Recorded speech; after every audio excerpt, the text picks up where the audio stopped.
33회 자격시험 홀수형 출제 경향을 살펴보면 필기와 실기 총 80문항 중 사례형, 순서 나열형, 그림 문제까지 24개로 답인도 출제되었고 기존에 자주 나오지 않던 문제가 2개 정도 출제되어 전체 난이도는 무난한 편이었습니다. 출제 빈도와 중요도에 따라 별표 하나에서 3개까지 표시했으니 참고하시기 바랍니다. 지금부터 33회 자격시험 홀수형 실기 45문항 문제풀이 출발! 식탁 의자에 앉아 식사하는 동안 돕는 방법은 보기 1. 등받이가 없는 의자에 앉게 한다. 2. 의자 앞쪽 끝부분에 걸터 앉게 한다. 3. 대상자의 발바닥이 바닥에 닿지 않게 한다. 4. 발꿈치를 의자의 팔 받침대에 올려놓게 한다. 5. 식탁의 윗부분이 대상자의 배꼽 높이에 오게 한다. 정답은 5번 식탁의 윗부분이 대상자의 배꼽 높이에 오게 한다. 자, 이번 문제는 실기시험 첫 번째 출제 단원 요양보호 강론 신체활동 지원 파트입니다. 자, 이 단원의 평균 출제 빈도는 23개에서 25개로 가장 많이 출제되는 단원이죠. 자, 그 중에서도 첫 번째로 나오는 식사 돕기 파트입니다. 여기서의 출제 빈도는 2개입니다. 이 문제는 식탁에 앉아 있었을 때 식사 돕는 방법입니다. 답은 5번이고 자, 식탁의 높이가 너무 높아도 낮아도 안 되죠. 배꼽 높이에 와야 되는 게 맞고요. 자, 1번에 등받이가 없는 의자에 앉으면 아무래도 불안하겠죠. 균형 잡기가 힘듭니다. 자, 그래 등받이가 있고 팔 받침대가 있는 의자에 앉는 것이 안전하죠. 2번 자, 의자 앞쪽에 끝에 걸터 앉으면 미끄러지기 쉽겠습니다. 그래서 안쪽 깊숙이 앉아야 됩니다. 3번 발바닥이 바닥에 당연히 닿아야지 안정감이 있고 낙상의 우려가 없죠. 4번 팔꿈치를 팔 받침대에 올려놓는 것이 아니라 자, 식탁에 올리도록 의자를 바짝 당겨 앉는 것이 맞습니다. 오른쪽 편마비 대상자의 식사를 돕는 방법으로 옳은 것은 보기 1. 식사 중 살에 들리면 미지근한 물을 먹인다. 2. 턱을 들고 목을 뒤로 젖혀 음식을 넣어준다. 3. 오른쪽을 밑으로 하여 누운 자세를 취하게 한다. 4. 숟가락을 왼쪽 입술 옆에 대고 음식을 넣어준다. 5. 식전에 신맛이 나는 음료를 주어 식욕을 돋운다. 정답은 4번 숟가락을 왼쪽 입술 옆에 대고 음식을 넣어준다. 자, 이번 문제는 자, 식사 돕기 중에서도 편마비 대상자의 경우입니다. 자, 답은 4번이죠. 자, 지금 오른쪽 편마비이기 때문에 오른쪽에 마비 증상이 있으면 건강한 쪽으로 자, 숟가락을 왼쪽에 넣어서 그러니까 왼쪽이 지금 이게 이제 건강한 거죠. 그래서 건강한 쪽에 넣어서 씹도록 하는 것입니다. 자, 1번 식사 중 사례가 들리면 물을 마시면 절대 안 되겠죠. 더 사례와 질식을 유발할 수 있습니다. 특히 그 식사 도중에도 국이나 물에 말아 먹는 것은 좋지 않다고 했고요. 2번 턱을 들고 목을 뒤로 젖히는 이 자세가 우리가 심폐소생술을 할 때도 보면 기도 유지를 하는, 기도를 열는, 개방하는 자세라고 했습니다. 그러면 당연히 이 자세는 안 된다고 했죠. 그래서 되도록이면 상체를 높이고 눕히지 말고 높인 상태에서 약간 앞으로 고개를 숙이고 그리고 턱을 몸쪽으로 당기는 이 자세가 사례를 예방하는 자세라고 했죠. 3번 오른쪽을 밑으로 한다. 자, 오른쪽을 밑으로 하는 것이 오른쪽이 지금 마비죠. 마비를 밑으로 하면 불안감이 있기 때문에 건강한 쪽을 밑으로 하면서 옆으로 약간 눕힌 자세가 맞다고 했죠. 5번 식전에 신맛이 나는 음료를 안 된다고 했습니다. 왜냐하면 침 분비를 다량 유발하기 때문에 사례가 걸릴 수 있다고 했습니다. 의식 없는 대상자의 경관 영양을 돕는 방법은 보기 1. 영양액은 체온보다 낮은 온도로 준비한다. 2. 영양액 주머니를 침대 높이에 맞추어 건다. 3. 비유간이 빠지면 최대한 빨리 밀어 넣는다. 4. 영양액은 1분에 50ml 이상 주입되지 않도록 주의한다. 5. 구토 증상을 보이면 잠시 중단한 후 다시 주입한다. 정답은 4번 영양액은 1분에 50ml 이상 주입되지 않도록 주의한다. 이번 문제는 경관 영양 돕기 방법이죠. 특히 이제 의식 없는 대상자의 경우입니다. 답은 4번이죠. 그래서 영양액은 너무 빨라도 너무 늦게 주입돼도 안 된다고 했죠. 자, 그래서 너무 이렇게 빨리 주입이 되면 설사나 탈수가 유발된다고 했습니다. 자, 1번에 영양액은 체온보다 낮은 온도로 준비한다. 자, 너무 낮으면 안 됩니다. 자, 체온 정도의 같은 비슷한 온도로 유지하는 것이 맞고요. 너무 차가우면 통증을 유발한다 했고요. 2번 영양액 주머니는 침대 높이에 맞추면 너무 낮죠. 자, 중력에 의해서 그 위로 들어가게끔 해야 되기 때문에 자, 위장보다 높게, 그래서 보통 병원에서는 폴대라고 하는 데다 걸어서 수액 거는 데 있죠. 자, 수액 폴대에 걸어서 보통 주입한다고 보죠. 자, 3번 비위관이 빠지면 최대한 빨리 밀어 넣으면 안 되죠. 자, 이거는 의료행위이기 때문에 우리가 임의로 밀어 넣거나 빼면 안 된다고 했습니다. 구토 증상을 보이면 잠시 중단하는 건 맞는데 다시 주입하면 절대 안 되죠. 자, 구토가 있다든지 또는 청색증이 있는 경우에는 지금 질식이나 살해, 그죠? 기도로 흡입됐다라고 우리가 의심할 수 있는 거죠. 그리고 또 특히 또 새거나 또 역류되는 등등의 이런 증상들이 다 있을 때는 잠근 후에 즉시 보고하는 것이 맞습니다. 대상자의 물약 복용을 돕는 방법은 보기 1. 계량컵이 없는 경우에는 종이컵을 이용한다. 2. 약병 라벨이 붙은 쪽을 잡고 용액을 따른다. 3. 약병 뚜껑은 뚜껑의 안쪽이 아래로 향하게 놓는다. 4. 계량컵에 남은 물약은 약병에 다시 넣어 보관한다. 5. 색이 변한 물약은 따르기 전에 흔들어서 사용한다. 정답은 2번 약병 라벨이 붙은 쪽을 잡고 용액을 따른다. 이번 문제는 신체활동 지원 큰 단원에서 두 번째로 나오는 투약독기 단원입니다. 자, 이 단원의 평균 출제 빈도는 3개입니다. 많이 나오죠. 자, 특히 이 문제는 물약 복용 돕기 방법이죠. 답은 2번이고요. 자, 약병의 그 라벨이 있는 쪽을 손바닥으로 잡고 용액을 따라야 그 라벨 쪽으로 물약이 흘러내리지 않아 그 라벨의 손상을 방지할 수 있습니다.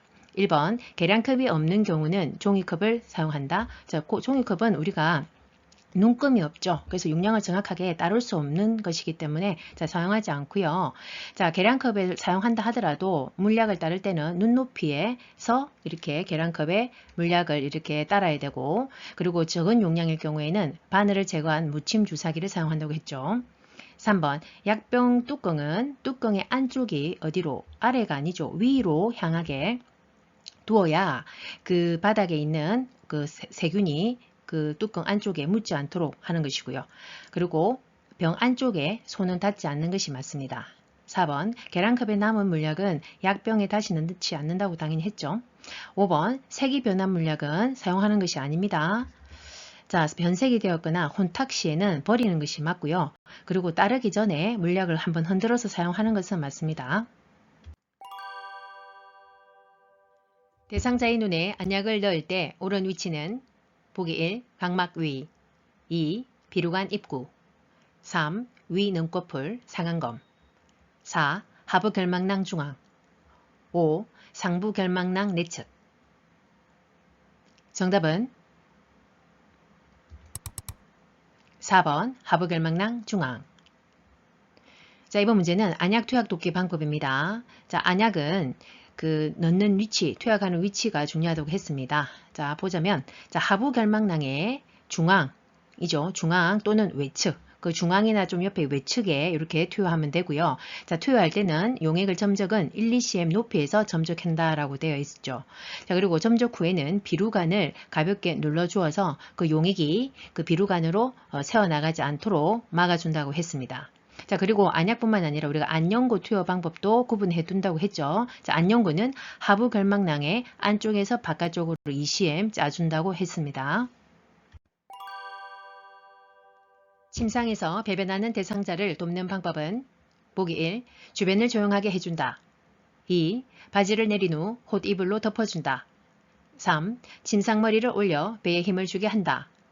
4. 배변하는 동안 피부 상태를 살펴본다. 5.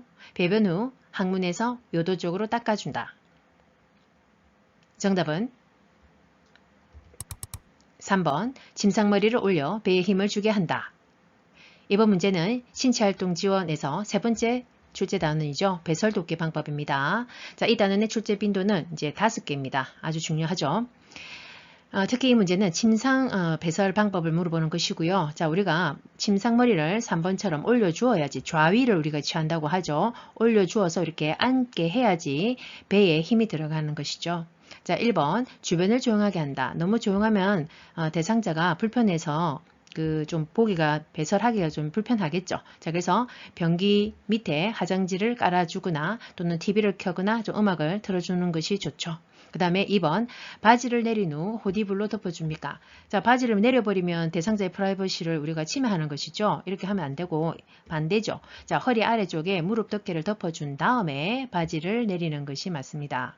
자, 4번 배변하는 동안 피부 상태를 살핍니까? 지금 배변을 하고 있는데 불편하게 막 살펴보면은 안 되겠죠. 자, 그래서 안 되고 자, 배설물을 닦으면서 다 보고 나서 이제 배설물을 닦아줄 때 닦으면서 진물 넣는지를 확인합니다. 자, 그 다음에 5번 배변 후에 항문에서 요도 쪽 이거 절대 안 되죠. 우리가 요도염, 질염을 예방하기 위해서는 우리가 그 반대로 자, 회음부와 둔부를 앞에서 뒤쪽으로 닦는 것이 원칙이죠. 대상자의 배설물을 관찰한 결과 시설장에게 보고해야 하는 경우는 보기 1. 소변이 투명하다. 2. 소변에 거품이 없다. 3. 소변이 옅은 노란색이다. 4. 대변에 점액질이 섞여 있다. 5. 대변이 부드럽고 형태가 있다. 정답은 4번 대변에 점액질이 섞여 있다. 이번 문제는 침상 배설 돕기에서 우리가 배설물의 상태를 보고 즉시 보고해야 되는 내용을 우리가 좀 알고 계셔야지 실무에서도 적용이 되겠죠. 답은 4번이죠. 자, 대변의 점액변, 우리가 점액변을 본다 하는 것은 우리 교재에 나와 있는 질환 중에 우리가 대장암이 점액변을 볼 수 있다라고 하죠. 자, 나머지는 이거는 이제 정상적인 양상인 거죠. 그러면 1번에 소변이 투명하지 않고 투명하면 이제 좋은데 투명하지 않고 탁하거나 뿌옇다 하면 보고해야 된다라고 되어 있고 2번에 거품이 없는 것이 아니라 거품이 있는 경우 우리 보통 뭐 단백뇨 또는 그 당뇨 이런 경우에 해당이 되는 거죠.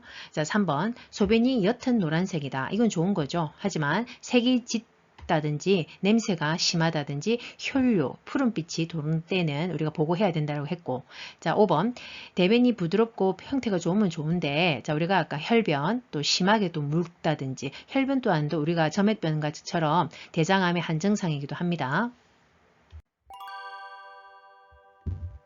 왼쪽 편마비 대상자의 이동변기 사용을 돕는 방법은 보기 1.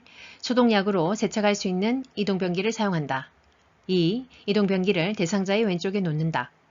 3. 이동변기 앞에 미끄럼 방지 매트를 깔아준다. 4. 이동변기 높이를 침대보다 높게 한다. 5. 이동변기를 하루에 한 번 세척한다. 정답은 1번 소독약으로 세척할 수 있는 이동변기를 사용한다. 이번 문제는 이동변기 사용 방법입니다. 답은 1번이죠. 자, 2번 이동변기를 대상자의 왼쪽에 놓으면 안 되겠죠. 자, 왼쪽은 지금 현재 편마비죠. 자, 그렇기 때문에 이동변기는 건강한 쪽으로 30도에서 45도 각도로 놓거나 또는 빈틈없이 침대에다 갖다 붙이는 것이라고 했죠. 자, 3번 이동변기 앞에 매트를 까는 것이 아니고 변기 밑에다가 깔아서 이동변기를 고정시키는 역할을 하는 것이죠. 자, 4번 이동변기 높이를 침대보다 높게 하면 안 되고 이동할 때 낙상의 우려가 있기 때문에 같게 해야 된다고 했습니다. 그리고 두 발이 당연히 닿게 높이가 닿아야 됩니다. 이동변기에 이제 앉았을 때에 자, 그래서 낙상 예방을 한다라고 했고요. 그 다음에 이동변기를 하루에 한 번 세척하면 안 되겠죠. 자, 즉시 배변하고 즉시 세척하고 환기를 또 시켜야 된다고 했죠. 허리를 들어 올릴 수 없는 대상자의 기저귀 교환 방법은 보기 1. 둔부를 들어 방수포를 깔아준다. 2. 기저귀 안에 속기저귀를 대준다. 3. 기저귀는 하루에 3번 교환한다. 4. 몸을 옆으로 돌려 눕히고 기저귀를 교환한다. 5. 사용한 기저귀는 안쪽 면이 보이도록 말아서 버린다. 정답은 4번 몸을 옆으로 돌려 눕히고 기저귀를 교환한다. 이번 문제는 기저귀 사용 돕기 방법입니다. 중요하죠. 특히 이 문제는 허리를 들어 올릴 수 없는 협조가 불가능한 대상자의 경우입니다. 자, 그런 경우에는 옆으로 돌려 눕힌 상태에서 기저귀를 교환하는 것이 맞고요. 그럼 반대로 협조가 가능한 들어 올릴 수 있는 경우에는 무릎을 세우고 똑바로 누운 상태에서 허리를 들어 올려야 됩니다. 자, 1번 둔부를 들어 지금 허리를 들어 올릴 수 없기 때문에 당연히 둔부도 들기 힘들죠. 자, 이럴 때는 이 또한 방수포를 깔 때는 둔부를 드는 것이 아니라 옆으로 돌려 눕힌 상태에서 방수포를 깔아야 되겠죠. 반반씩. 자, 그 다음에 2번 기저귀 안에 속기저귀를 대면 당연히 안 되겠죠. 자, 병원 같은 데서 많이 그 기저귀 아깝다고 막 속기저귀를 대기도 하는데 원칙적으로 욕창이 이거 환기가 얼마나 안 되겠습니까? 그 회음부나 그 둔부 쪽에. 자, 그 욕창의 원인이 됩니다. 그래서 사용하면 안 되고. 자, 3번 하루에 3번 교환합니까? 그러면 완전 욕창 큰일 나겠습니다. 자, 그래서 배뇨 시간에 맞춰서 자주 기저귀는 확인하는 것이 맞고 만약에 배설을 했다면 즉시 교체하는 것이 맞죠. 자, 5번 사용한 기저귀는 안쪽 면이 보이도록 한다. 자, 안쪽 면은 좀 더럽죠. 그래서 안 되고 자, 바깥면이 깨끗한 면이 보이도록 말아서 버립니다. 유치 돈요관을 하고 있는 대상자의 소변 주머니를 관리하는 방법은 보기 1. 소변 주머니를 세척하여 재사용한다. 2. 소변 주머니를 하루에 한 번 비운다.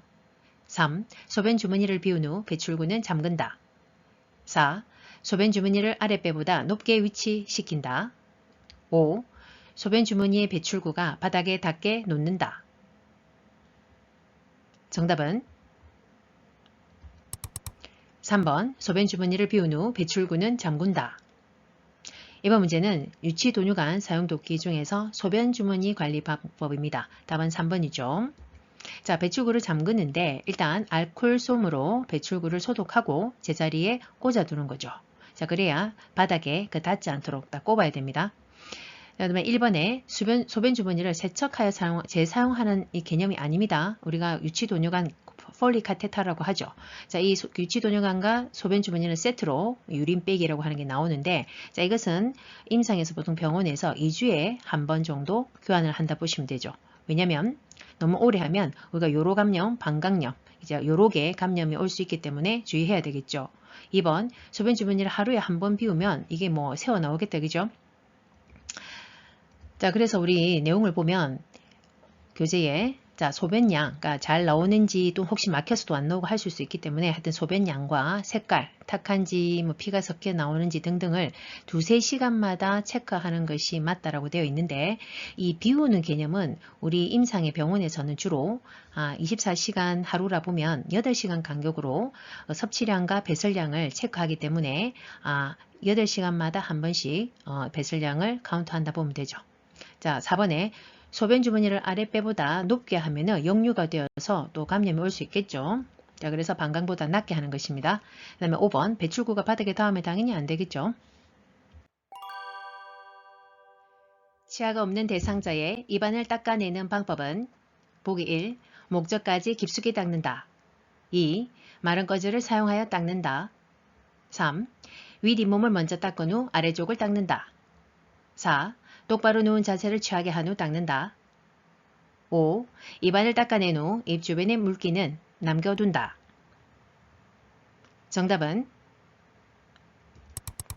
3번 윗잇몸을 먼저 닦은 후 아래쪽을 닦는다. 이번 문제는 개인 위생 돕기 방법입니다. 자, 이곳의 출제 빈도는 평균 5개입니다. 특히 이 문제는 입안을 닦아내는 구강관리 방법이죠. 답은 3번이고요. 자, 그래서 윗니와 윗잇몸을 먼저 닦고 아랫니와 아랫잇몸을 닦습니다. 1번 목젖까지 깊숙이 닦는다. 너무 깊숙이 이렇게 닦다 보면 목젖이 자극되어서 구토가 발생하고 그 구토로 인해서 기도를 질식할 수 있다고 했죠. 자, 2번 마른 꺼즈를 사용하는 거 아니겠죠? 닦아야 되니까 물에 적신 꺼즈감은 서랍자나 일회용 스펀지 브러쉬를 사용한다고 했죠.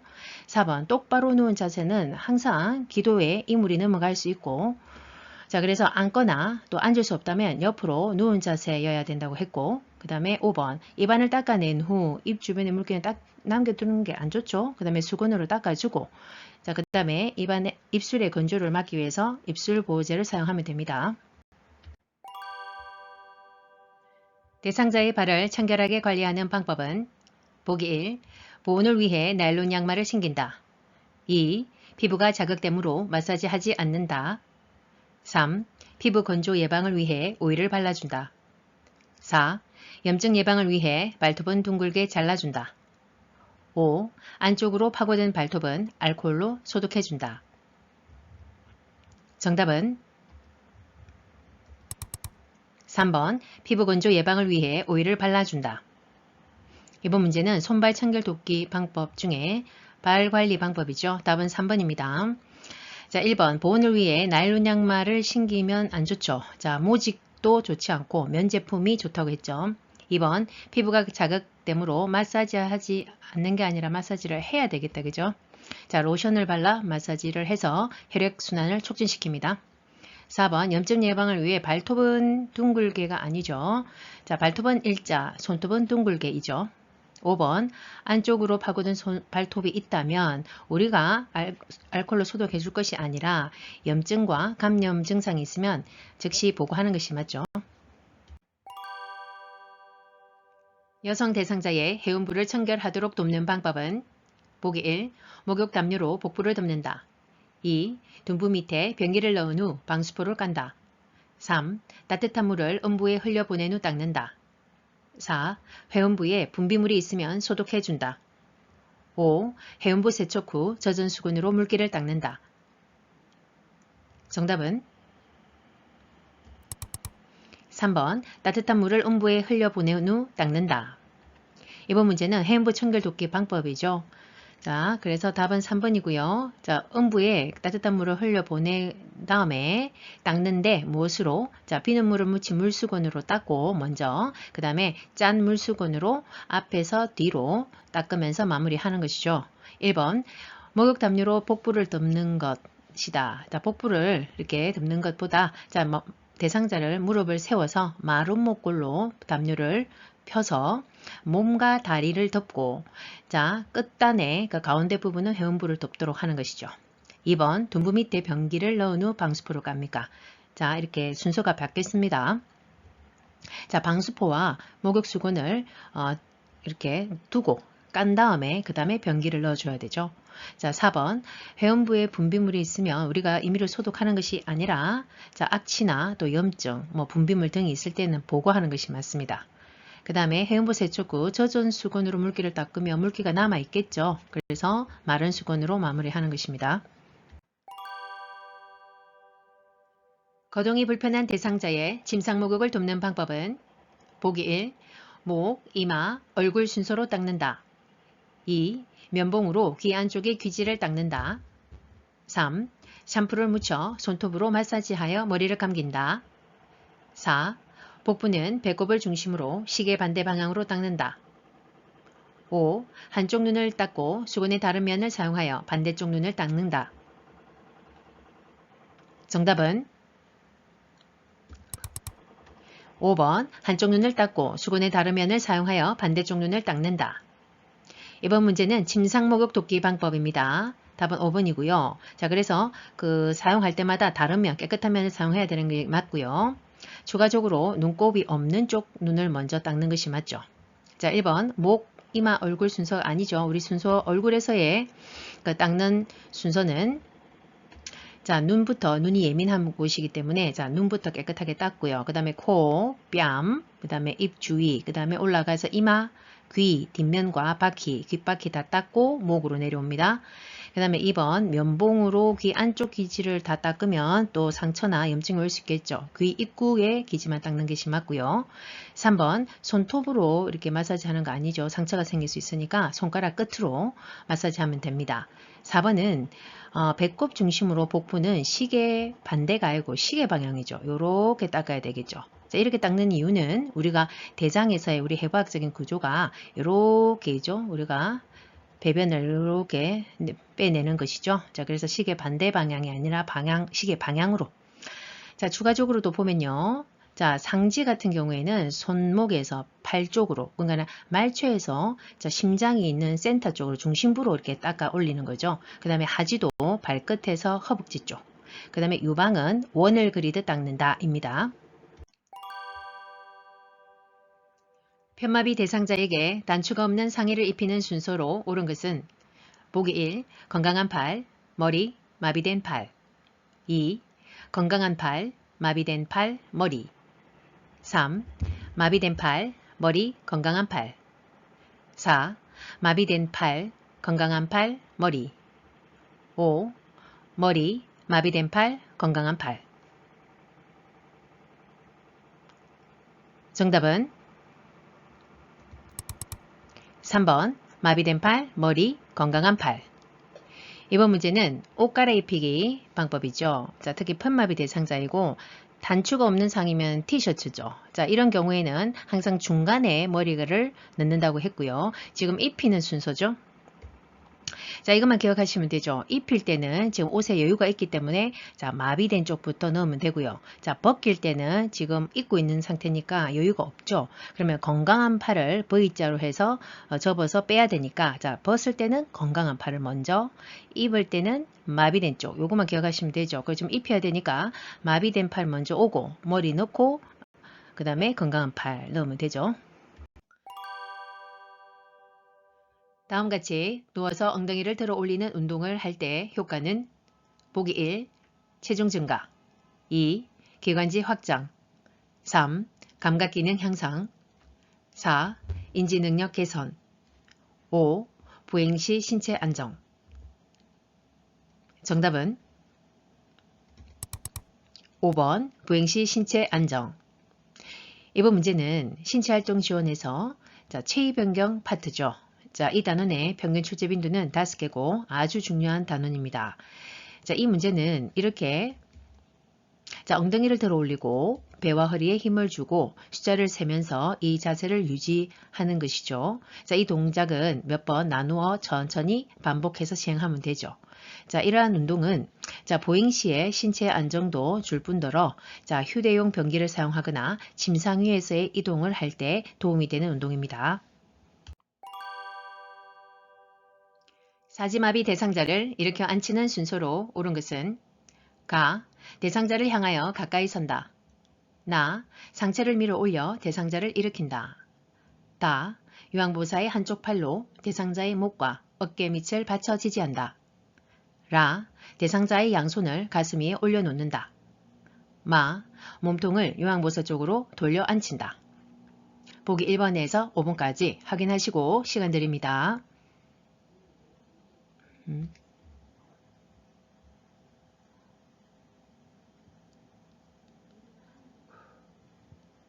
정답은 4번 가, 라, 다, 나, 마. 이번 문제는 일어나 앉히기 순서를 물어보는 것인데 교재에 나와 있는 내용은 이렇게 사지마비 일으켜 앉히는 경우가 있고 또 한 사례가 있죠. 더 편마비 대상자에 일으켜 앉히는 방법 2가지가 나옵니다. 그런데 이 사지마비 일으켜 앉히는 건 잘 나오진 않는데 이번에 언급이 되었습니다. 그래서 순서를 보시면 가, 대상자를 향하여 가까이 선다. 당연히 대상자를 이동도끼를 하려면 일단 가까이에서 지지를 해줘야 되는 것이죠. 자, 그 다음에 라, 대상자의 양손을 가슴 위에 올려놓는다. 자, 교재에 나와 있는 그림을 보면요. 한쪽 요양보사의 손으로 대상자의 팔을, 양쪽 팔을 가슴 위에 올려서 그 다음에 요양보사의 손으로 지지해 주는 것이죠. 그 다음에 다. 요양보사의 한쪽도 팔은 대상자의 목과 어깨 밑을 이렇게 목과 어깨 밑을 이렇게 지지해 줍니다. 자, 그 다음에 나. 상체를 밀어 올려 이제 대상자를 일으켜야 됩니다. 자, 이렇게 올리죠. 자, 손은 그대로 고정시키고요. 그 다음에 마지막 마, 몸통을 유황보사 쪽으로 이렇게 돌려 앉히면서 일으키는 것이죠. 자, 이렇게 유황보사 쪽으로 약간 향하면서 이렇게 앉힙니다. 그 이유는 똑바로 이렇게 앉은 상태에서 이렇게 무리하게 앉히려고 하면은 넙다리가 이제 골절이 올 수 있다라는 거죠. 그래서 그것을 좀 방지하기 위한 것입니다. 가파른 내리막길에서 휠체어를 타고 있는 대상자의 이동을 돕는 방법은 보기 1. 휠체어를 뒤로 돌려 지그재그로 내려간다. 2. 휠체어를 뒤로 돌려 앞바퀴를 들고 내려간다. 3. 휠체어를 앞으로 하여 똑바로 내려간다. 4. 휠체어를 앞으로 하여 지그재그로 내려간다. 5. 휠체어를 앞으로 하여 앞바퀴를 들고 내려간다. 정답은 1번 휠체어를 뒤로 돌려 지그재그로 내려간다. 이번 문제는 휠체어 이동 돕기 방법입니다. 자, 그 중에서도 가팔은 내리막길일 때의 이동 돕기인데, 자, 그래서 당연히 뒤로 돌려서 이 휠체어를 뒤로 이제 돌려서 이렇게 지그재그로 내려가는 거죠. 왜냐면 가팔은 내리막길이기 때문에. 자, 그래서 교재에 나와 있는 내용을 보면 경사도가 급한 내리막길이나 대상자의 체중이 많이 나갈 때는 이렇게 지그재그로 내려가는 것이 더 안정적이라고 했죠. 자, 추가적으로 또 보면 그러면 오르막길에서는 이건 이제 내리막길이었고 오르막길일 때 지그재그로 또 올라가야 되는 경우는 경사도가 큰 오르막길이나 체중이 많이 나갈 때입니다. 그리고 울퉁불퉁한 길 이것도 한 번씩 잘 나오죠. 이거는 앞바퀴를 올려 뒤로 젖힌 상태에서 이동한다 라고 되어 있죠. 보행기를 이용하는 대상자의 보행을 돕는 방법은 보기 1. 대상자의 건강한 쪽 앞에서 보조한다. 2. 대상자를 보조기 앞에 기대어 서게 한다. 3. 건강한 다리와 보행기를 함께 옮기게 한다. 4. 먼저 옮긴 발이 나간 지점까지 나머지 발을 옮기게 한다. 5. 보행기는 대상자의 팔꿈치가 90도 구부리지는 높이로 조절한다. 정답은 4번 먼저 옮긴 발이 나간 지점까지 나머지 발을 옮기게 한다. 이번 문제는 보행기 사용 돕기 방법입니다. 간간히 나오죠. 답은 4번입니다. 자, 이런 경우에는 우리가 양쪽 다리가 다 약한 경우에는 3스텝이라고 했죠.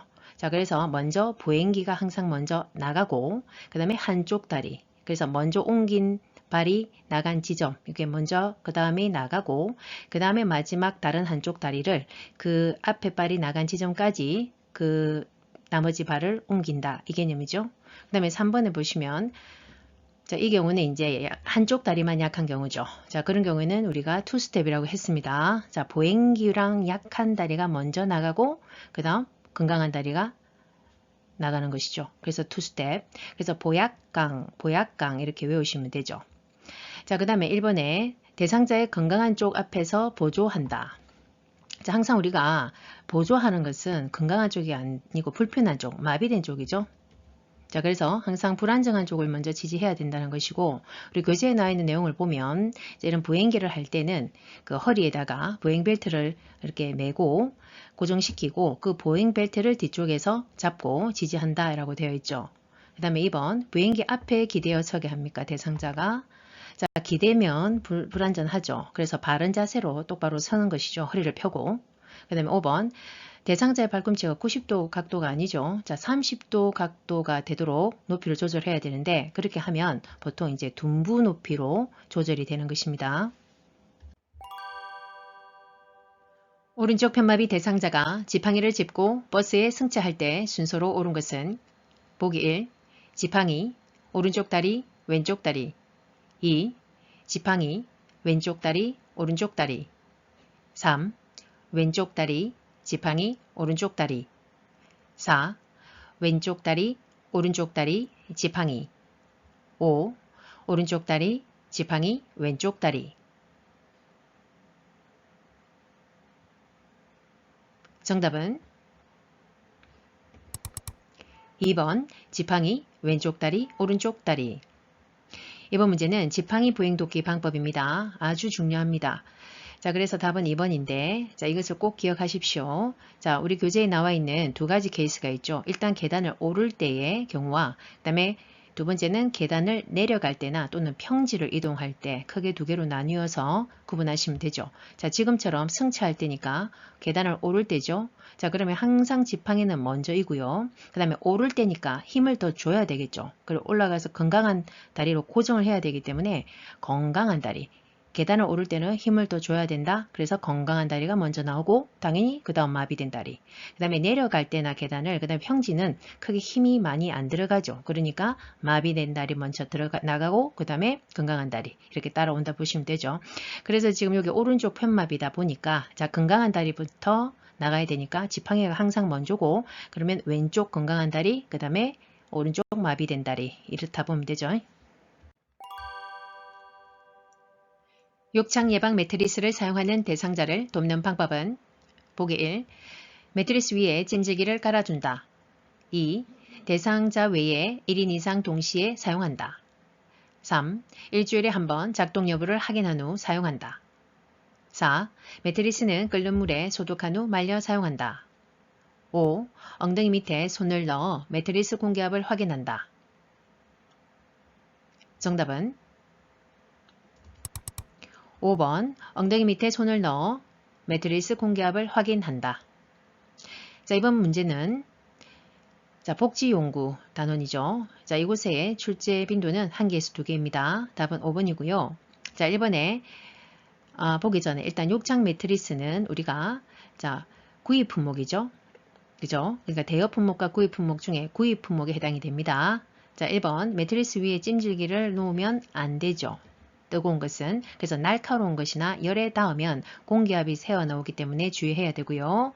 대상자 외에 1인 이상 동시에 사용하는 거 아니죠. 이거는 1인 1 그 매트리스 사용해야 되는 거죠. 왜냐하면 욕창 예방 매트리스이기 때문에 항상 24시간 사용을 해야 되는 것이고 그래서 사용 중엔 올라갈 수 없다라고 되어 있죠.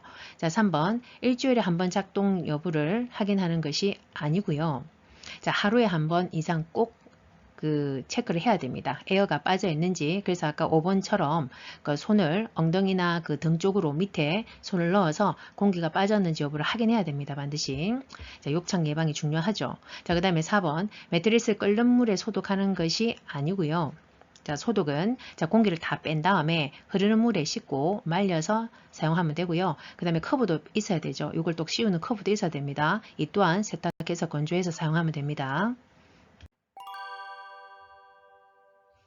가래가 묻은 물품을 처리할 때 감염을 예방하는 방법은 보기 1. 물품을 처리한 후 고체비누로 손을 닦는다. 2. 사용한 장갑은 말려두었다가 다시 사용한다. 3. 흡인병에 분비물이 가득 차면 버리고 세척한다. 4. 가래가 묻은 의류는 일반 의류와 분류하여 세탁한다. 5. 가래를 흡인한 카테터는 흐르는 물에 씻은 후 사용한다. 정답은 4번 가래가 묻은 의류는 일반 의류와 분리하여 세탁한다. 이번 문제는 신체활동 지원 큰 단원 중 7번째로 나오는 감염성 질환 예방 파트입니다. 자, 이 단원의 평균 출제 빈도는 1개에서 2개입니다. 특히 이 문제도 잘 언급되죠. 자, 답은 4번이고요. 당연히 분리해서 세탁해야 되죠. 자, 1번 물품을 처리한 후 고체비누로 손 씻는 거 아니죠. 더 효과적으로 거품이 나려면 액체비누를 사용한다고 했고, 자, 그리고 흐르는 온수물을 물에서 손을 씻어야지 더 거품이 잘 나고, 그리고 일회용 수건을 사용하는 것이 좋다고 했습니다. 2번 사용한 장갑을 우리가 다시 사용하지 않습니다. 3번 자, 흡인병에 분비물이 가득 차면 버리는 것이 아니죠. 그때까지 두면 안 되죠. 그래서 가래의 양에 따라 하루에 보통 1일 1회 이상 깨끗이 닦고 버리는 것이죠. 그 다음에 5번 가래를 흡인한 카테터는 흐르는 물에 씻는 건 맞는데 첫 번째 우선 자, 물에 담갔다가 그 카테터 안에 있는 내부에 있는 분비물을 빼낸 다음에 흐르는 물에 씻는 것이 맞고요. 자, 소독은 15분 이상 끓여서 소독합니다. 그런 다음에 이제 쟁반에 널어 그늘에 말린다 입니다. 다음 중 낙상 위험이 높은 대상자는 보기 1. 휠체어에 앉아 있는 대상자 2. 보청기를 착용하고 있는 대상자 3.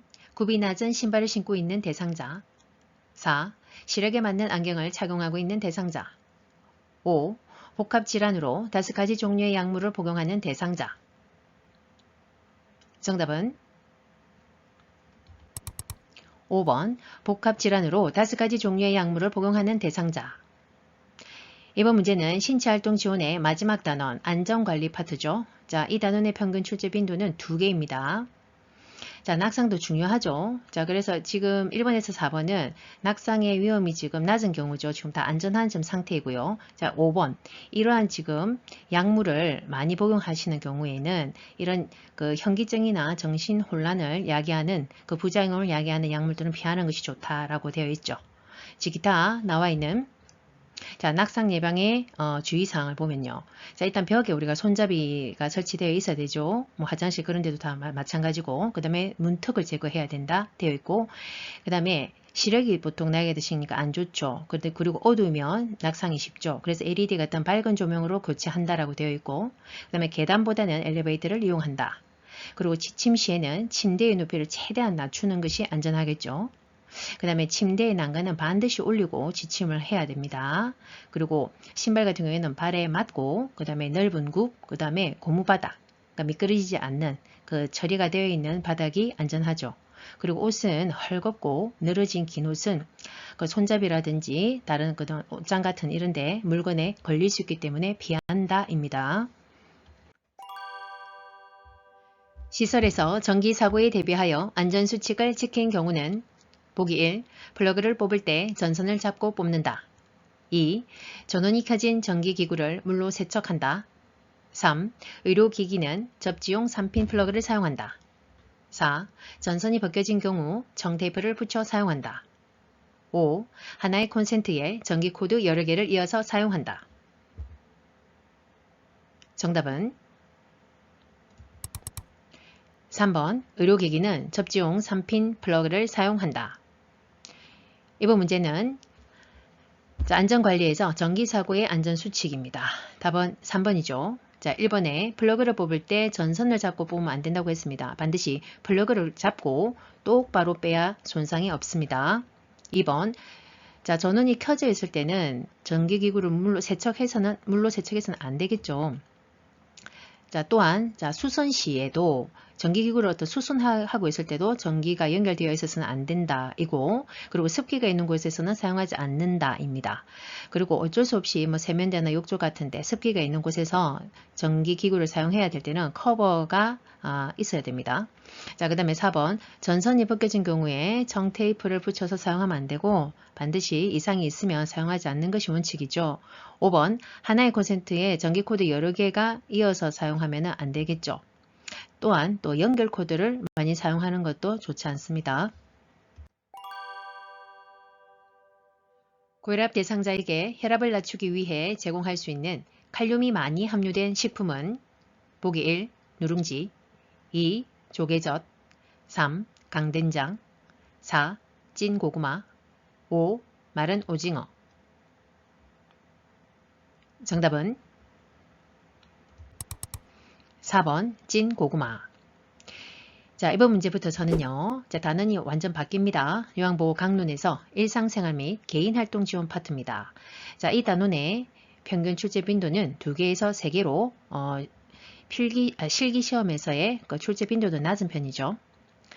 특히 이 문제는 고혈압 식사 관리에 대한 내용인데, 우리가 고혈압일 때 칼륨이 포함된 음식을 섭취해야 되는 이유가 있었죠. 이 칼륨은 나트륨을 체외로 배설시켜서 혈압을 낮추는 효과가 있다고 했습니다. 자, 그러면 칼륨이 포함되어 있는 음식들을 보니까 우리 지금 여기 답처럼 고구마가 여기 해당이 되고, 뭐 통밀, 돼지고기, 고등어, 바나나, 오렌지, 사과 이런 과일들, 그 다음에 시금치, 버섯, 우유, 땅콩, 호두 등등이 있습니다. 다음 같은 표시 기호가 있는 의복의 다림질 방법은 보기 1. 80에서 120도씨로 다림질한다. 2. 80에서 120도씨의 물을 분무한 후 다림질한다. 3. 80에서 120도씨로 다림질한 후 펴서 보관한다. 4. 80에서 120도씨로 다림질한 후 완전히 말린다. 5. 원단 위에 천을 덮고 80에서 120도씨로 다림질한다. 정답은 5번 원단 위에 천을 덮고 80에서 120도씨로 다림질한다. 대상자가 복용하던 처방된 약이 떨어져 요양보호사가 대신 구매할 때 옳은 방법은 보기 1. 약국에 전화를 걸어 가져오게 한다. 2. 약을 구매하는 일은 가족이 하게 한다. 3. 대행할 다른 업무까지 모았다가 처리한다. 4. 약을 구매하기 전에 처방전과 비용을 준비한다. 5. 사적인 일을 먼저 보고 남은 시간에 구매한다. 정답은 4번 약을 구매하기 전에 처방전과 비용을 준비한다. 자, 이번 문제는 개인활동 지원 서비스 중 자, 일상 업무 대행에 대한 서비스입니다. 자, 답은 4번이고요. 자, 그래서 우리가 자, 대행을 하기 전 자, 준비해야 할 정보나 자료, 그 다음에 경비까지 점검하는 것이 원칙입니다. 자, 나머지 1번에서 3번은 해당 사항이 없죠. 그 다음에 5번은 사적인 일을 먼저 보고 남은 시간에 하는 것이 아니죠. 자, 대행 중에 우리가 해야 할 것은 사적인 업무를 병행하지 않는 것이 원칙입니다. 자, 기타 한 번 더 보면 자, 개인활동 지원 서비스는 크게 두 가지로 나뉘어지죠. 지금 이 문제와 같이 일상 업무 대행 서비스가 있고 외출 시 동행 서비스가 있습니다. 그래서 이 일상 업무 대행은 물품을 대신 구매하고 약을 대신 타오고 은행 업무를 대신 보고 그 다음에 관공서 등을 대신 가는 것까지 이런 게 해당이 되고 그 다음에 외출 시 동행은 말 그대로 장보기, 병원, 은행, 나들이, 물품 구매 시 동행 등이 해당이 됩니다. 치매 대상자의 안전사고를 예방하는 방법으로 옳은 것은 보기 1. 복용약은 식탁 위에 놓아둔다. 2. 욕실 세제는 세면대 위에 둔다. 3. 달리는 차 안에 있을 때는 문을 잠근다. 4. 과일 모양의 자석을 냉장고에 부착한다. 5. 온수 수도꼭지는 투명 테이프로 표시한다. 정답은 3번 달리는 차 안에 있을 때는 문을 잠근다. 이번 문제부터서는요. 자, 단원이 바뀝니다. 요양보호 강론에서 치매 요양보호 파트입니다. 자, 이 단원의 평균 출제 빈도도 10개로 아주 중요한 단원이죠. 특히 이 문제는 치매 대상자의 안전사고 예방에 대한 내용입니다. 자, 답은 3번이고요. 1번. 자, 복용약은 식탁 위에 올려두면 다 드실 수 있기 때문에 위험합니다. 자, 그래서 모든 가위라든지 칼, 약 할 거 없이 위험한 물건들은 발견할 수 없고 손이 닿지 않는 곳에 보관하는 것이 맞죠. 2번. 욕실 세제 또한 마찬가지죠. 세면대 위에 올려두면 그걸 또 마시기도 하고 그렇습니다. 4번. 과일 모양의 자석을 냉장고에 부착해 두면 그게 먹는 것인 줄 알고 드실 수 있다 했죠. 자, 5번. 온수 꼭지는 이게 화상의 우려가 있기 때문에 투명 테이프로 해놓으면 잘 안 보이겠죠. 그래서 빨간색으로 표시합니다. 치매 대상자가 흥분해서 서랍 안에 물건을 꺼내어 헝클어 놓는 행동을 반복할 때 대처 방법은 보기 1. 행동이 멈출 때까지 기다린다. 2. 왜 이런 행동을 하는지 물어본다. 3. 반복 행동을 그만두도록 손을 제지한다. 4. 청소하기 어려우니 그만하라고 설득한다. 5. 콩나물 다듬는 일을 도와달라고 부탁한다. 정답은 5번 콩나물 다듬는 일을 도와달라고 부탁한다. 이번 문제는 치매 요양보호 중에 아주 중요한 문제 행동용 파트 있죠. 8가지 나옵니다. 계속 꾸준히 필수적으로 나오는 문제이기 때문에 정리하셔야 됩니다. 자, 그 중에서도 요 반복적인 질문, 반복적인 행동이 나오죠. 첫 번째로. 자, 그래서 답은 5번인데 그제에 나와 있는 자, 반복적인 질문과 행동의 기본 원칙입니다. 일단 여기 답처럼 콩나물 다듬는 일, 그러니까 단순한 어떤 일거리를 제공함으로써 다른 데로 좀 기분을 전환시키는 것이죠. 자, 또한 또 한기를 하기 위해서는 좋아하는 노래를 한다든지 과거 얘기 또는 고향 얘기를 하면서 안정감을 주는 것이고요. 그 다음에 해가 되지 않는다면 그 반복적인 질문이나 행동이 무리하게 중단해서는 안 된다 이고 또 억지로 고치려 해서도 안 된다 입니다. 치매 대상자가 이 감자 너무 맛있어 라며 세수비누를 먹을 때 대처 방법은 보기 1. 진짜 맛있겠네요 라며 하던 일을 계속한다. 2. 이게 정말 감자라고 생각하세요? 라고 질문한다. 3. 이건 건강에 해로워요 라고 말하며 비누를 바로 뺏는다. 4. 이건 산성 성분이 들어간 세수비누예요 라고 설명한다. 5. 제 거랑 바꿔 먹어요 라며 대상자가 좋아하는 간식과 교환한다. 정답은 5번 제 거랑 바꿔 먹어요 라며 대상자가 좋아하는 간식과 교환한다. 이번 문제는 문제 행동 유형 중에 자, 섭식장애에 대한 내용입니다. 자, 우리 치매 대상자의 섭식장애인 경우에는 좀 다양하죠. 그러니까 아예 안 먹으려고 하는 거부하는 경우가 있고 또는 너무 먹었는데도 잊어버리고 또 먹고 또 달라 하는 경우가 있고, 또는 먹지 말아야 되는 이런 세수비누나 또는 이렇게 휴지통에 있는 그 음식 쓰레기 이런 것들을 자꾸 먹으려고 하는 이식증 이런 것들이 있죠. 자, 그러니까 그때 상황에 따라 대처해야 되는데, 지금 이제 좋아하는 간식과 교환한다라는 대처 방법을 사용했습니다. 자, 교재에 나와 있는 저 대처 방법을 한번 보면요. 자, 여기에 이제 좋아하는 대체 식품을 이용한다를 이제 한 거고요. 자, 특히 이렇게 아까처럼 이제 먹지 않으려고 거부하는 이제 이런 경우도 있죠. 아니면 정말 작게 식사량이 작을 경우에는 좋아하는 또 대체 식품을 이용할 수도 있겠죠. 자, 또 기타 만약에 드시지 않는다고 아니면 또 자꾸 달라고 한다고 해서 화를 내거나 대립해서는 안 된다. 이고 그 대상자의 그러니까 섭식 장애에 따라 다양하게 식사량을 늘리거나 또 조절해야 되겠죠. 줄여야 되겠죠. 너무 많이 드실 때는.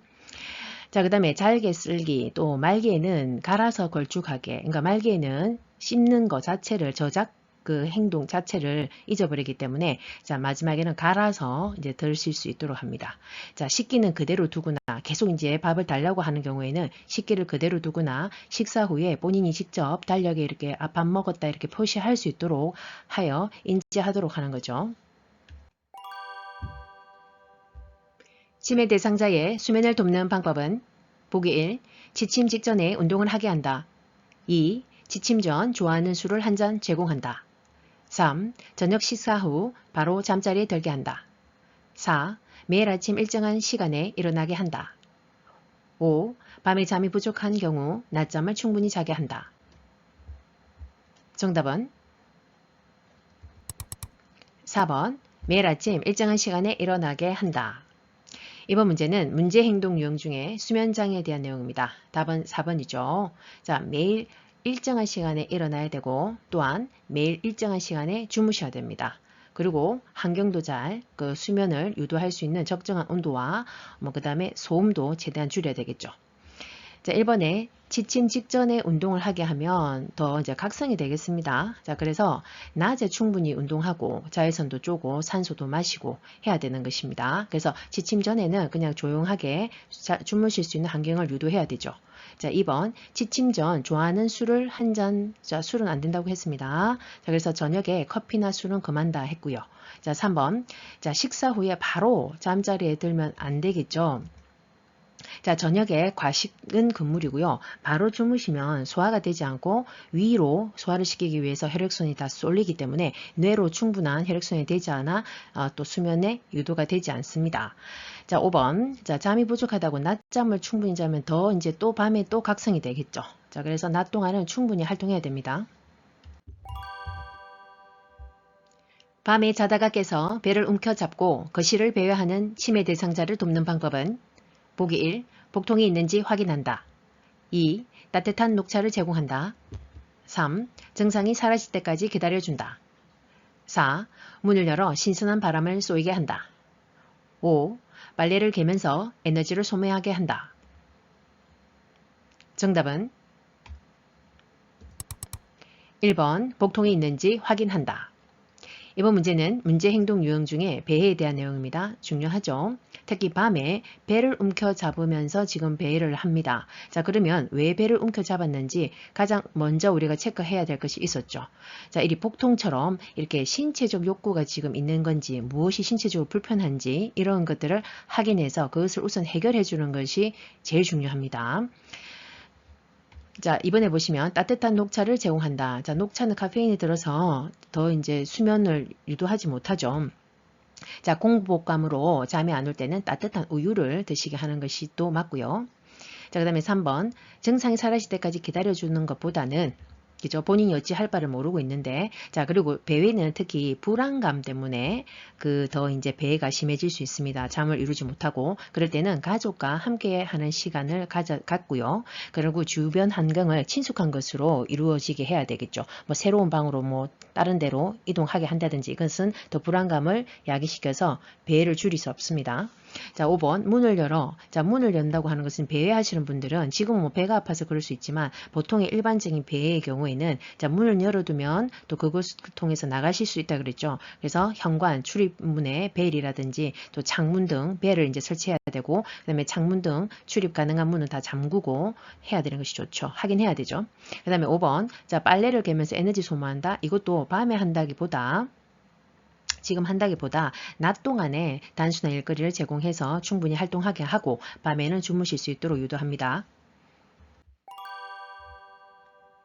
침해 대상자가 딸에게 선물 받은 지갑을 누군가 훔쳐갔다며 주위 사람을 의심할 때 대처 방법은 보기 1. 지갑을 언제 어디에 두었는지 물어본다.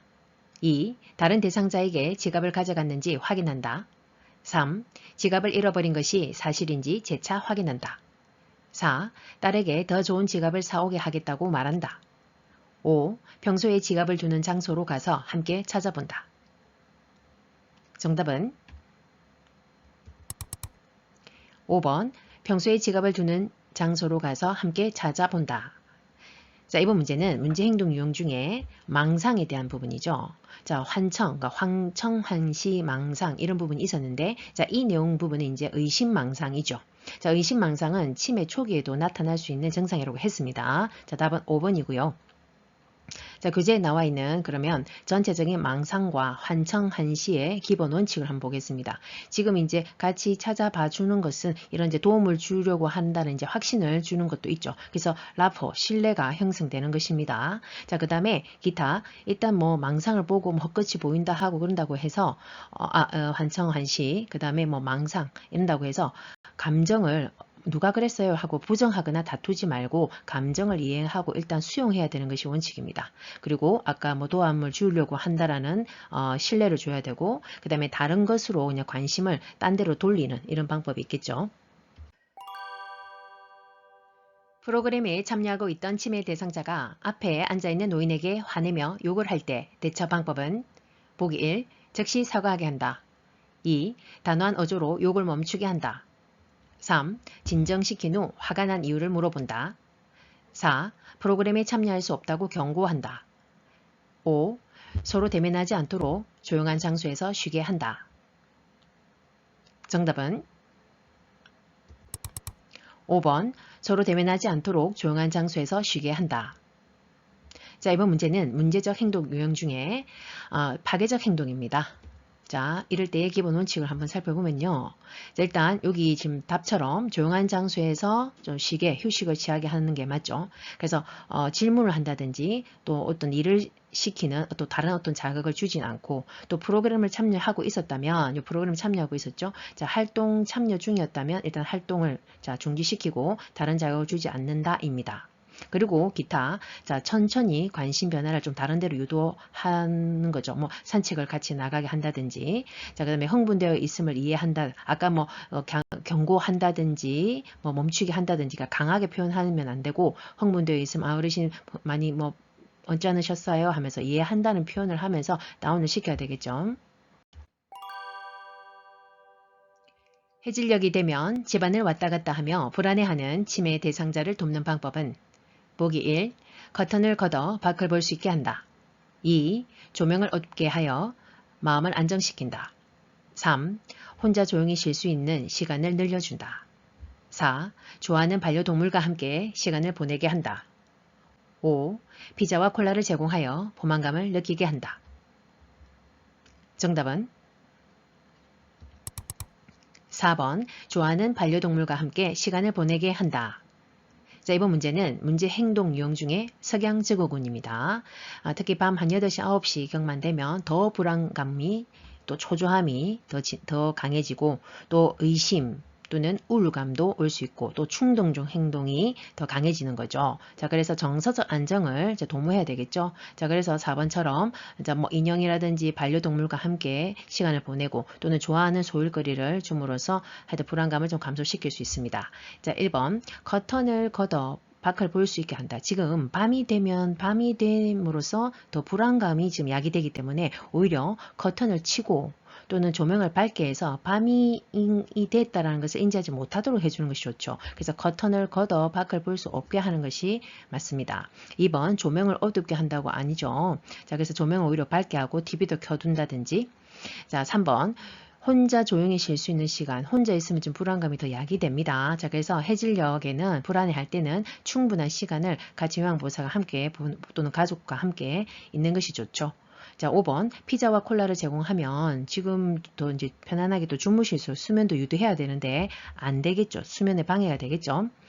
자, 그래서 수면 도움을 위해서 따뜻한 음료 또는 등 마사지, 음악을 잔잔하게 뭐 듣기라든지 하면서 편안함을 주는 겁니다.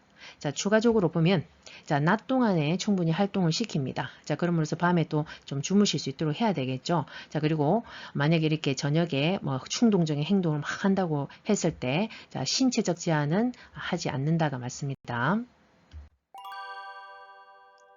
치매 대상자가 다른 치매 대상자의 앞에서 옷을 벗고 성기를 노출할 때 대처 방법은 보기 1. 상하의가 붙은 옷으로 갈아입힌다. 2. 모욕감을 주어 행동을 멈추게 한다. 3. 자연스럽게 다가가 옷을 입혀준다. 4. 크게 소리질러 행동을 제지한다. 5. 다른 치매 대상자에게 행동의 원인을 이해시킨다. 정답은 3번 자연스럽게 다가가 옷을 입혀준다. 이번 문제는 문제 행동 유형 마지막 행동이죠. 부적절한 성적 행동입니다. 답은 3번이죠. 자, 교재에 기본 원칙을 보겠습니다. 자, 이렇게 당황하지 말고 옷을 입혀준다가 대처 방법 중에 하나였죠.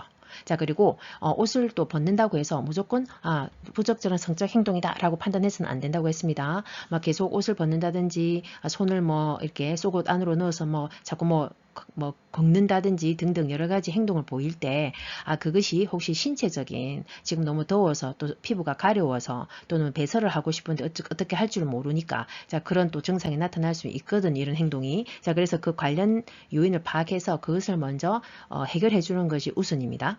자, 그 다음에 벌과 보상을 적절히 사용해서 행동을 교정해야 된다고 했죠. 이 성적 행동이 있을 때는. 그리고 이 성적 행동이 심할 경우에는 공공장소라든지 또 방문객의 방문을 제한하는 것이 맞죠. 대상자와 대화할 때 비언어적 의사소통 방법으로 바람직한 것은 보기 1. 대화하는 내내 웃는다. 2. 손가락으로 지적하며 이야기한다. 3. 대상자와 같은 눈높이에서 이야기한다. 4. 시선은 분산되지 않도록 한 곳에 고정한다. 5. 대상자가 이야기하는 동안 계속 고개를 끄덕인다. 정답은 3번 대상자와 같은 눈높이에서 이야기한다. 짧은 문제부터 저는요 단원 바뀝니다. 요양보호 강론에서 의사소통 및 정서지원 파트입니다. 자, 이 단원의 평균 출제 빈도는 4개에서 5개로 많은 편이죠. 특히 이 문제는 키워드가 비언어적 의사소통법입니다. 우리 교재에 그 표로 나와 있죠. 자, 답은 3번이고요.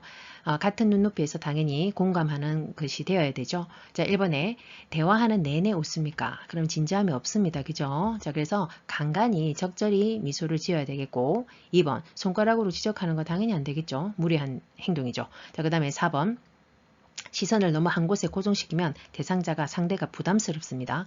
그래서 약간씩 조금씩 위아래로는 약간 이동시키는 것이 좋고 5번 자 이야기하는 동안 계속 고개를 끄덕이면 상대방이 특히 우리 어르신들이시잖아요. 그래서 얘기하는데 집중이 안 되겠죠. 겨울에 여름 옷을 입고 외출하려는 치매 대상자와 올바르게 의사소통한 것은 보기 1. 안 돼요. 여름 옷 입으면 감기에 걸려요. 2. 지금이 어떤 계절인지 알고는 계신 거예요? 3. 네, 원하시는 대로 여름 옷을 입고 나가세요. 4. 여름 옷 위에 두꺼운 외투를 껴입고 함께 나가요. 5. 그 옷 입고 나가시면 제가 아드님께 혼나요. 다른 옷으로 갈아입어요. 정답은 4번 여름 옷 위에 두꺼운 외투를 껴입고 함께 나가요. 자, 이번 문제는 치매 대상자와의 의사소통법입니다. 자, 중요하죠. 답은 4번이고요. 자, 지금 1번처럼 이게 그냥 4번이 가장 적절한, 그러니까 가장 잘 조율한 답이 답이죠. 여름 옷을 무조건 강제로 벗기지도 못하는 것이고 그 위에 그냥 두꺼운 옷을 입도록 유도하는 것이죠. 자, 1번처럼 무조건 안 돼요. 이런 부정적인 표현을 하지 않는 것이 좋습니다. 그 다음에 2번처럼 어떤 계절인지 아세요? 이렇게 대놓고 물어보면 본인이 그것에 대한 질문에 대해서 답을 하지 못하면 본인이 굉장히 당황스러워합니다. 자, 그래서 이런 표현도 좋지 않습니다. 자, 나머지는 해당 사항이 없고, 자, 그래서 교재에 나와 있는 의사소통, 치매 대상자와의 그 의사소통 원칙을 보면요.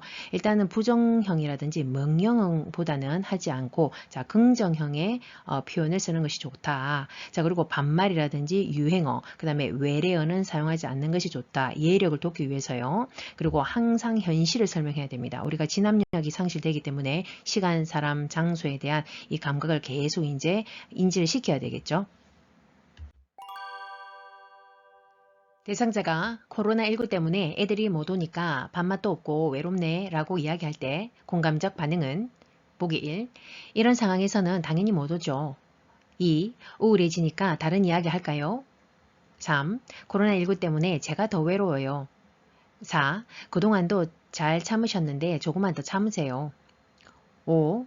매주 보던 자녀분들을 못 보시니까 마음이 허전하시죠? 정답은 5번. 매주 보던 자녀분들을 못 보시니까 마음이 허전하시군요. 자, 이번 문제는 공감적 반응에 대한 내용입니다. 이것도 간간히 잘 반복되는 문제입니다. 자, 공감적 반응하기란 자, 내용을 보면요.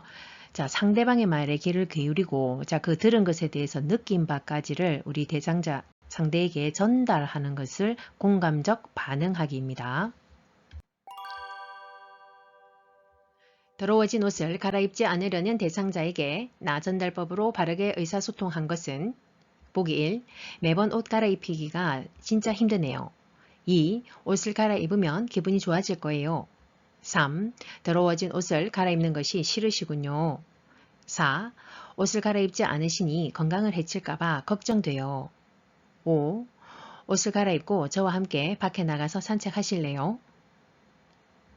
정답은 4번. 옷을 갈아입지 않으시니 건강을 해칠까봐 걱정돼요. 자, 이번 문제는 말하기 방법 중 나전달법에 대한 내용입니다. 이 나전달법은 그 전달하는 단계가 있었습니다. 교재에 나오죠. 자, 이 단계가 쭉 4단계로 쭉 되어 있는데, 자, 첫 번째 단계는 상대방의 행동이나 어떤 발생한 상황을 비난 없이 표현하는 것입니다. 자, 그래서 여기서는 옷을 갈아입지 않으시니가 지금 상대방의 행동을 표현한 것입니다. 비난 없습니다. 자, 그 다음에 그 행동이 나에게 미치는 영향 또는 어떤 하여튼 영향, 미치는 영향을 말을 합니다. 자, 그래서 옷을 갈아입지 않으시니 건강을 해칠까 봐가 이게 이제 두 번째 단계의 표현이죠. 그리고 세 번째 단계는 그 영향으로 인해서 이 행동으로 인해서 이 영향으로 인해서 내가 느낀 바, 자, 걱정돼요입니다. 그래서 요 3단계까지 지금 표현이 된 거고요. 최종적으로 요 4단계 원하는 바를 마지막으로 명확히 다시 전달합니다. 그래서 이렇게 다시 한 번 더 표현하자면 옷을 갈아입으시는 것이 좋겠어요가 이제 마무리가 되는 거죠. 다음에 의사소통 방법이 도움되는 대상자는 첫째, 말의 의미를 이해할 때까지 반복하여 전달하고 이해 여부를 확인한다. 둘째, 밝은 방에서 입모양을 볼 수 있도록 시선을 맞추며 말한다. 보기 1. 시각장애 2. 언어장애 3. 노인성 난청 4. 진압력장애 5. 판단력장애 정답은 3번 노인성 난청. 자, 이번 문제는 상황부의 의사소통이라고 해서 자, 그 중에서도 노인성 난청에 대한 내용입니다. 잘 반복돼서 나옵니다. 자, 답은 3번이고요. 자, 교재에 나와 있는 추가적인 노인성 난청에 대한 그 의사소통법을 보면요. 자, 일단 항상 우리가 그 의사소통을 할 때는 자, 눈을 보며 정면에서 똑바로 서서 얘기를 하는 것이 잘 전달이 되는 것이고요. 또 정면에서 해야 그 눈으로 내 입을 볼 수 있겠죠. 자, 입을 볼 때도 입을 크게 벌려 정확하게 표현하는 것이 좋고 볼 수 있도록 그리고 되풀이 한다라고 했죠. 그 다음에 몸짓이나 얼굴 표정을 사용하는 것이 좋죠. 왜 이분은 이제 난청이니까 근데 시력은 있으니까 몸짓 얼굴 표정, 그 비언어적 의사소통법을 잘 활용해라 이 말이고, 그 다음에 어깨를 따독인다든지 눈짓을 신호를 주면서 시작을 해야 되죠. 난청이 있기 때문에 나 혼자 이렇게 얘기한다고 이 얘기를 시작하는지를 모를 수 있죠. 그래서 시작한다는 그 신호를 줘라 이 말이죠. 그 다음에 이제 난청이기 때문에 보청기를 갖고 있을 수 있죠. 그래서 보청기의 상태를 자주 잘 확인을 해야 되겠죠. 그래서 건전지나 뭐 전원 스위치를 잘 확인해야 되고, 또 입력은 크게, 출력은 낮게 조절을 하는 것이 맞죠. 다음 중 지식이 의심되어 하임리히법이 필요한 대상자는 그림 1번에서 5번까지 확인하십시오.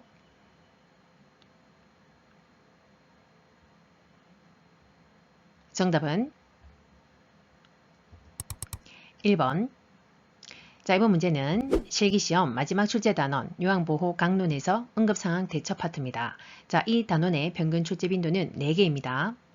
특히 이 문제는 응급상황 중에서 질식일 경우 하임리히법을 적용해야 되는 경우를 물어보는 것이죠. 자, 그 질식의 증상을 물어보는 것입니다. 자, 그러면 지금 이 대상자의 이 모습을 보면요. 첫 번째, 목을 지금 조르고 있는 자세가 보이죠. 자, 이럴 경우 우리가 하임리히법을 적용해야 될 것이고, 그 다음에 기침을 갑자기 콜록콜록 한다든지, 그리고 괴로운 표정이 지금 보이죠. 그 다음에 자, 이물이 기도에 지금 막혀있기 때문에 숨을 쉴 때 이상한 소리, 뭐 삐져나오는 소리 같은 이상한 소리가 나올 수 있죠. 자, 또한 마지막, 자, 가슴 부위에 호흡 운동이 보이지 않는다든지 공기의 흐름이 없다라고 이제 하는 그런 증상들이 있을 때 우리가 하임리히법을 적용하는데, 자, 교재에 나와 있는 하임리히법 우리가 그림을 보면요, 중요하죠. 한쪽 손을 자, 명치와 배꼽 중간에 대고, 그 다음에 다른 한 손으로는 그 주먹을 이렇게 감싸진 다음에, 그러니까 두 손을 대는 거죠. 그 다음에 후 상방으로 힘차게 밀어 올린다 입니다. 대상자가 반응은 없으나 정상적인 호흡과 순환이 관찰될 때 취해야 하는 회복 자세는, 자, 그림 1번에서 5번까지 확인하십시오.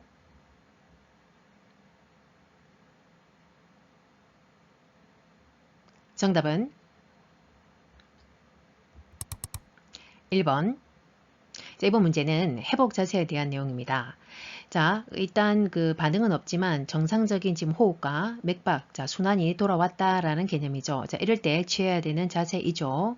자, 그러면 그 방법을 한번 자세히 보면요. 첫 번째, 자, 몸 앞쪽에 한쪽 팔을 바닥에 대고, 자, 이 그림일 경우에는 지금 대상자의 오른쪽 팔이다, 그죠? 오른쪽 팔을 한쪽 팔을 그 바닥에 댄다.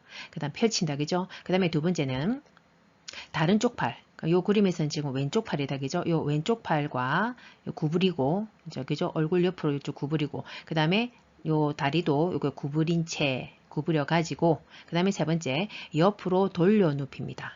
자, 옆으로 돌려 눕힌다. 자, 이러한 회복 자세를 취하는 이유가 있었죠. 자, 똑바로 눕히지 않는 이유, 옆으로 돌리는 이유는, 자, 이 혀가 말려서 또 기도를 폐쇄시킬 수도 있거든요. 그래서 혀나 또는 구토물이 있었다면 구토물로 인해서 기도 폐쇄와 구토물이 기도로 넘어가는 그 흡인을 예방하기 위한 방법입니다. 대상자에게 심폐소생술을 할 때 자동 심장 충격기 사용하는 방법으로 옳은 것은 보기 1. 심장 리듬 분석 중에는 대상자에게서 손을 뗀다. 2. 전기 충격이 전달될 때 대상자를 붙잡아 지지한다. 3. 자동 심장 충격기는 10분 간격으로 심장 리듬을 분석한다. 4. 전원 켜기, 심장 리듬 분석, 전극 패드 부착, 재세동 순서로 사용한다. 5. 전기 충격을 전달하고 나서 2분 후에 가슴 압박과 인공호흡을 반복한다. 정답은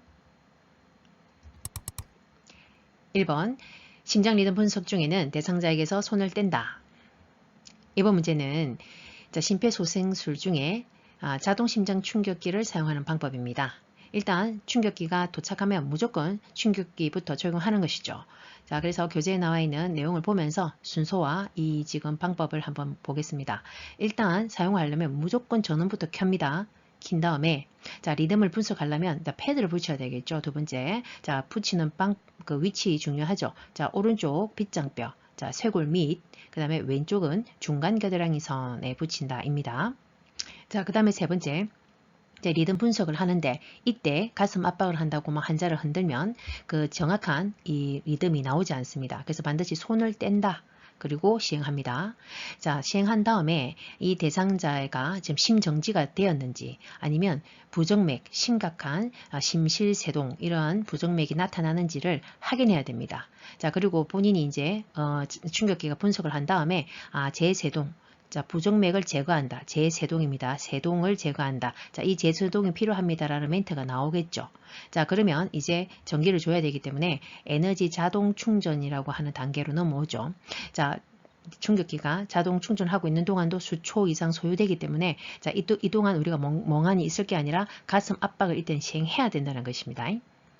자, 그 다음에 이제 이제 충격기가 이제 다 됐으면 충전이 되면 재세동을 시작하라. 이제 버튼을 눌러라는 이제 멘트가 나오죠. 그럼 재세동을 시행하는데, 자, 이때는 자, 접촉하고 있으면 다 같이 전기가 좀 쇼크가 오기 때문에 다 무조건 물러나야 되죠. 클리어. 다 물러나서 쇼크 버튼을 눌러야 됩니다. 자, 그리고 누르고 나서 그리고 또 우두컨이 있으면 안 되죠. 즉시 가슴 압박과 인공호흡을 30대 2 비율로 바로 시행합니다. 이걸 몇 회 합니까? 5회 시행하죠. 이게 한 세트죠. 자, 그러면 이게 2분 정도 소요된다고 보시면 되죠. 자, 가슴 압박은 우리가 100에서 120회 분당 이렇게 누른다. 그죠? 그러면 0.5에서 1초에 한 번 누른다 보시면 되죠. 그래서 어쨌든 2분 정도 소요되고 이렇게 다 한 다음에는 이제 다시 심장 리듬 분석을 충격기 패드를 붙이는 거 통해서 이제 반복하는 것입니다. 그러면 이 심장 리듬 분석은 2분 간격으로 하는 거다라고 예측할 수 있죠.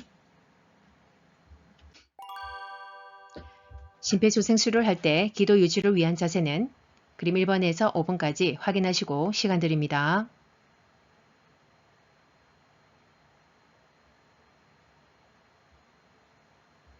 정답은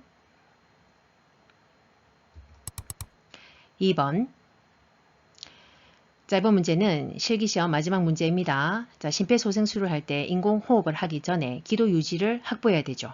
자, 그래야 충분히 공기가 산소가 배까지 전달됩니다. 자, 기도 유지를 위한 자세로는 자, 첫 번째 우리 요 손가락으로 자, 턱을 위로 들어 올려주고 자, 두 번째는 요 손바닥을 이용해서 이마에 대고 머리를 뒤로 젖히는 자세입니다. 앞으로 다양한 학습 내용을 통해 어연님들과 다시 만날 그 시간까지 우리 모두 두나미스 구독, 좋아요, 알림 꾹